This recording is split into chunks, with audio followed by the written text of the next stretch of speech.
chance to experience rock and roll history at one of the most famous hotels in the world. Yeah, but some say what you're getting isn't real rock and roll history at all because the performers are actually rock and roll imposters. Chip Yost has been investigating this issue and joins us now with more. Chip. Yeah, guys, what we're talking about would probably never happen with a band like the Rolling Stones. Too many people know Mick Jagger and Keith Richards and the rest of the guys for anyone to get away with putting on a Stones show without any of the real Rolling Stones in it. But if you're going to see historic groups whose individual members aren't so well known, you may want to take a real close look at who's actually on the stage.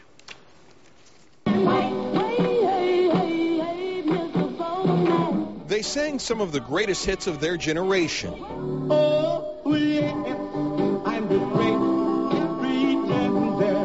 But in the world of reunion tours is one of the most famous hotels in the world putting up a bunch of pretenders and passing them off as the real thing. Let's try asking one of the performers.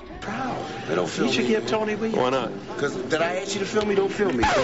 Okay, plan B. Let's snoop around a bit. First, we called the ticket office and were told each group contained at least one original member. The Sahara's website certainly leads you to believe as much. And here's what we were told in person. Now, all of the Marvelettes are originals. At more than $50 a seat for general admission, much of the audience is obviously buying the storyline. Were those some of the original members in there? Yes, they were. Yeah. There's a couple. They were? Yeah, the Platters. One guy in the Platters. That's the original. The Platters guy she's talking about is this guy, who was introduced at the concert as someone celebrating 38 years with the Platters. But they said 38 years with the Platters, and he comes out and he's bristling with pride. And the audience ate it up. They ate it up because they don't know. It's deception. Sonny Turner should know. On the phone we have Sonny Turner of the Fabulous Platters. He was the lead singer of the Platters from 1959 until the group broke up in 1970. Charlie Duncan also has some authority on the issue. For more than 25 years, including here at the Jerry Lewis MDA Telethon, he played with another group named on the Sahara bill, Cornell Gunther's Coasters, which was a spinoff of the original Coasters. We took both Sonny and Charlie to the Sahara show. And they didn't recognize anyone on stage as having anything to do with their groups. And as for the Marvelettes, well, let's keep that one simple. Do any of these ladies even look old enough to have been alive when Please Mr. Postman topped the charts in 1961? At this CD signing and autograph session after the show, Sonny had some questions. I got to ask the question. Since you showed up. When I first started singing with Tony, it was 38 years ago. Yeah, but I'm not qualified that. I'm saying you went for 20 years. Because you don't qualify that. You make people believe you one of the Platters. No, where were you for 12 years? In Sonny's presence, the so-called 38-year Platter changed the storyline.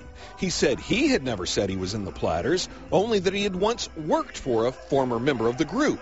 John Bauman of the Vocal Group Hall of Fame says shows like this need to stop the deceptions. Then call yourself a tribute, which is what you are, and you can give them the same show with the same good time, and no harm, no foul. And see if they pay the same price. The problem is they won't pay the same price, and it won't put the butts in the seats. Bauman, who is better known as Bowser from Sha Na Na, has helped push legislators in 24 states to pass truth in music laws to make it illegal to impersonate a musical group.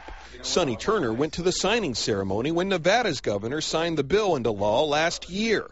But a year later, the show at the Sahara still plays on. We wanted to know why, but the Sahara wasn't talking. I don't do interviews at all, sir. A hotel spokesperson later came down and talked to us. Though she refused to talk on camera, she reiterated the claim that each one of the groups contained at least one original member and said she was unaware that there was any dispute over that fact. No, of course I don't buy it. And they're lying when they say it. There's no other way to say it, but they're lying.